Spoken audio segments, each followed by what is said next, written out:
Lionel Messi আর কত অবাক করবেন, মাঠে তার খেলার প্রেমে বুঁদ হয়নি কে। এবার 90 মিনিটসের বাইরের মেসি উদাহরণ সৃষ্টি করলেন। কেপ ভার্দের গোলকিপার ভজিনিয়ার মাকে বিশ্বকাপের ফাইনাল দেখাতে টিকিট কেটে দিয়েছিলেন স্বয়ং আর্জেন্টাইন ক্যাপ্টেন। স্পেনের বিপক্ষে ড্র করার পর আলোচনার হট টপিক হয়ে যান কেপ ভার্দের ভজিনিয়া।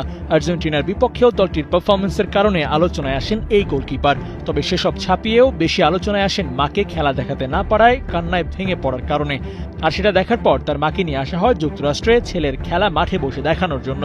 সেটাই বড় সারপ্রাইজ ছিল না, এরপর চমকে দিতে স্ক্রিপ্টে হাজির হন লিওনেল মেসি। টুর্নামেন্টে কেপ ভার্দে বেশি দূর যেতে না পারলেও ফাইনাল পর্যন্ত পৌঁছে গিয়েছিলেন ভজিনিয়ার মা আনা কানিন্দা এভোরা। যেখানে সোনার হরিণ হয়ে গিয়েছিল ফাইনালের টিকিট, সেখানে লিওনেল মেসি ভজিনিয়ার পরিবারের জন্য টিকিটের ব্যবস্থা করে দিয়েছিলেন। মাঠের প্রতিপক্ষ হলেও বাইরে তাদের জন্য মেসি সবার আগে এগিয়ে এসেছেন। পুরো ব্যাপারটা ফাইনাল শেষ হয়ে বেশ কয়েকদিন গড়িয়ে গেলেও আলোচনায় আসেনি। তবে আর্জেন্টাইন সাংবাদিক ইয়ানিনা লাতোরার বরাত দিয়ে এক প্রতিবেদন প্রকাশ করেছে goal.com।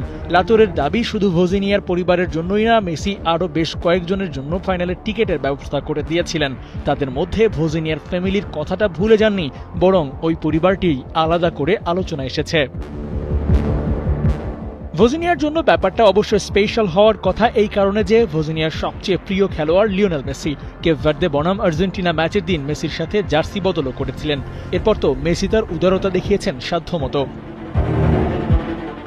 ভজিনিয়ার অবশ্য চলছে ভালো সময়। বিশ্বকাপের পর ট্রান্সফার মার্কেটে সবচেয়ে বেশি দাম বেড়েছে যাদের, তাদের মধ্যে আছেন ভজিনিয়াও। 58,000 ইউরোর মার্কেট ভ্যালু এখন অতীত। বর্তমানে বাজার দর ছাড়িয়ে গেছে 5 লাখ ইউরো। টাকা পয়সার আলোচনার বাইরে গিয়েও ভজিনিয়ার নামটা মেসির আশেপাশে শোনা যায়, এটাও বা কম কিসে।